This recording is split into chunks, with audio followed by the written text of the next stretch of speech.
V news Lahore से मैं हूं Arif Malik.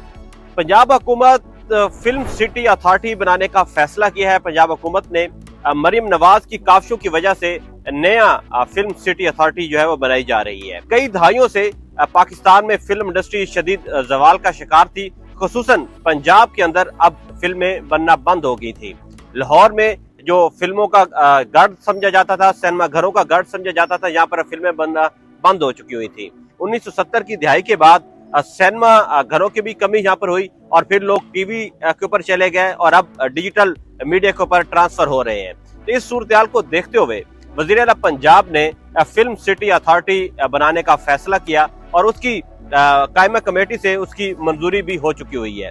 Film city authority के अंदर अब डॉक्यूमेंट्रीज भी बनेगी, ड्रामे भी बनेंगे, फिल्में भी बनेगी। उसके लिए पंजाब ये जो अथॉरिटी बनाई गई है ये फंड भी फराहम करेगी। प्रोड्यूसर्स को भी स्क्रिप्टिंग के लिए पैसे दिए जाएंगे और अब बैरून मुल्क अगर कोई शूटिंग है तो उसके लिए भी मुआवजा अदा किया जाएगा। इस अथॉरिटी से जो नए जो लोग होंगे उनको एक्टिंग की तरबियत भी दी जाएगी और जो पुराने एक्टर्स हैं उनकी खिदमात भी हासिल की जाएंगी।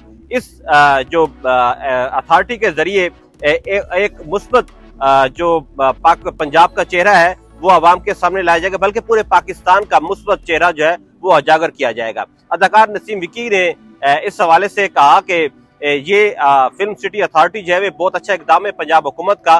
अदाकार कम्युनिटी इसे खुशाइंद करार दे रही है। उनका ये कहना है कि जो मसाइल थे अदाकारों के वो इस अथॉरिटी के जरिए हल हो जाएंगे। अमूमन माली अखराजात के प्रॉब्लम ज्यादा होते थे वो हल हो जाएंगे। और दूसरा इस अथॉरिटी के जरिए वन विंडो ऑपरेशन हो जाएगा कि इजाजतनामा लेना होती है, स्क्रूटनी होती है, जो फिल्म की जो उसकी करनी होती है वो उसकी इजाजत जो है वन विंडो ऑपरेशन के जरिए वो भी मिल जाएगी। ये बिल अगले कमेटी को रेफर हो चुका हुआ है और अगले 1-2 माह के अंदर पंजाब असेंबली के अंदर पेश हो जाएगा और ये पूरी 1-2 माह के अंदर पंजाब फिल्म सिटी अथॉरिटी जो है वो कायम हो जाएगी।